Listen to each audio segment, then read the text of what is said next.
já começa a observar, né, as tecnologias da Pax, começando com as tecnologias do reator UICB e reator IC, aplicado no tratamento de efluentes, né, são mais de 40 anos, né, de sucesso nessas aplicações no mundo todo, né.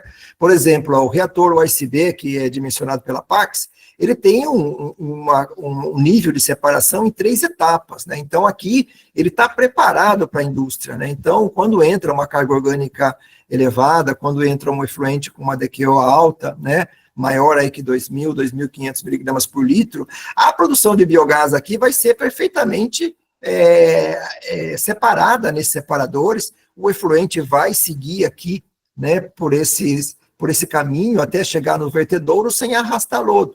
Então é um reator compacto, ele pode ser operado de 8 a 12 quilos. Existem algumas tecnologias que o máximo são 6 quilos de taxa de aplicação, e quando a gente vai para esgoto doméstico, como esse exemplo que eu dei, no máximo 2,5, né, de taxa de aplicação. Então, nunca eu vou poder colocar uma taxa de aplicação de 8 a 12 num reator USB para esgoto doméstico. Tem que ser essa tecnologia, né, essa tecnologia mais adequada.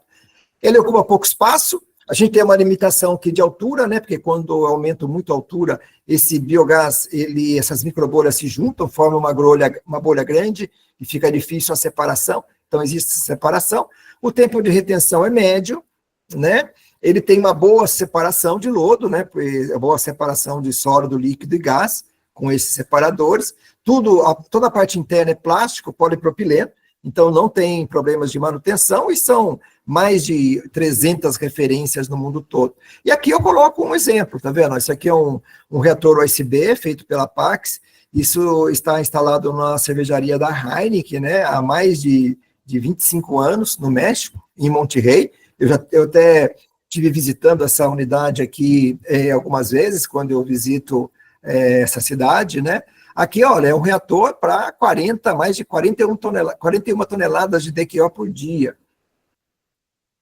Então, a gente observa aqui que, né, um reator USB ele ocupa uma área grande, porque eu tenho essa limitação de altura, né, então, para mim manter ali uma velocidade ideal de gás e líquido, né, eu tenho que ter essa área. Se fosse uma tecnologia de um reator de alta taxa, a área que seria ocupada para tratar essas mesmas 41 toneladas seria 10 vezes menor aqui, ó, porque a gente vai ver aqui na sequência, quando a Pax desenvolveu na década de 90, né, o reator USB da década de 80, na década de 90 foi desenvolvido pela Pax o reator de recirculação interna, né, o IC, né, do inglês ele vem aqui Internal Circulation, que são reatores, né, que trabalham aí com até 30 quilos de taxa de aplicação. Então, na verdade, eles são 2 reatores USB, um em cima do outro, com uma recirculação interna, né?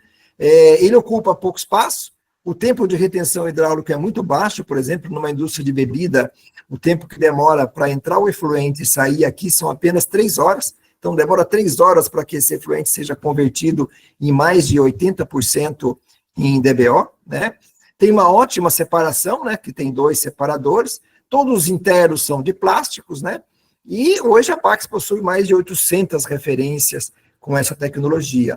Aqui eu mostro um exemplo, né, da tecnologia. Ó, esse aqui é um reator instalado em uma fábrica de papel. Ó, a gente observa aqui, aquele projeto era de 41, ó, esse projeto é de 30 toneladas, 31 toneladas daqui, ó, por dia. A área que ele ocupa, né, é uma área muito pequena, né, então aqui ele está removendo uma boa parte da matéria orgânica e o que sobra é tratado num processo complementar para se fazer o polimento final.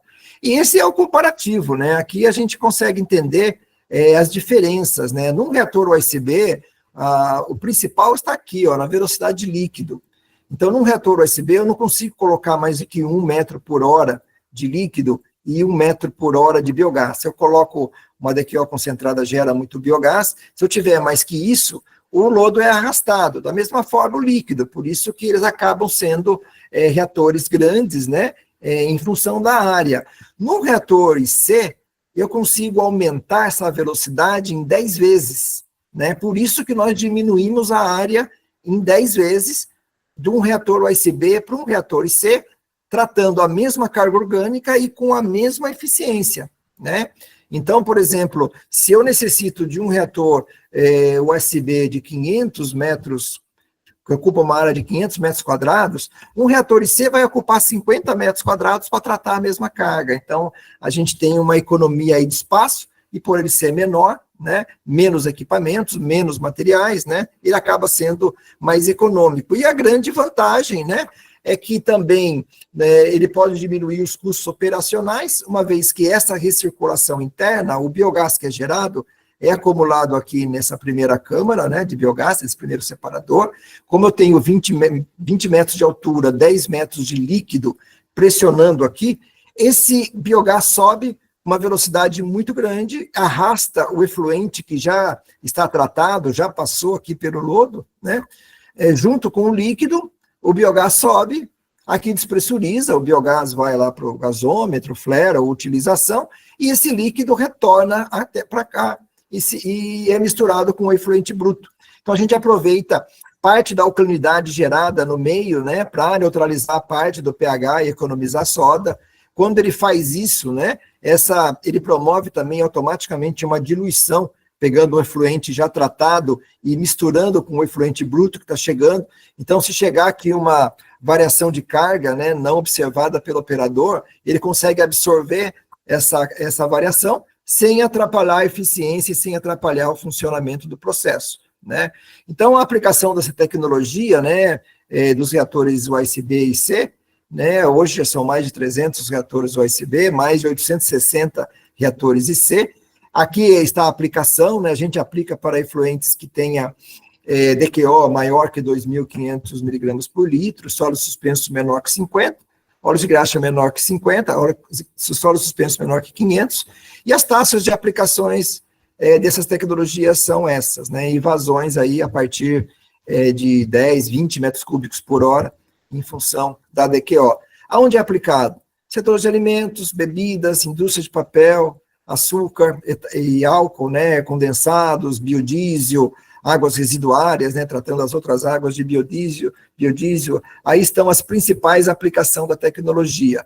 As vantagens, né, aqui complementando, né, gera menor geração de lodo, menor consumo de energia elétrica, né, que a gente está removendo 80%, 90% num reator, sem utilização de aeradores, né, menor consumo de nutrientes, a gente tem a geração de biogás que pode ser reaproveitado. A operação é simples, é tudo automático, a geração dos lodos excedentes, né, que tem valor comercial, e quando a gente vai no IC, ele tem ainda, além de todas essas vantagens, uma menor área ocupada, né, uma ótima retenção do lodo, né, com 2 separadores, um menor investimento inicial, né, comparado com o reator USB, menor custo operacional, e não necessita também manutenção.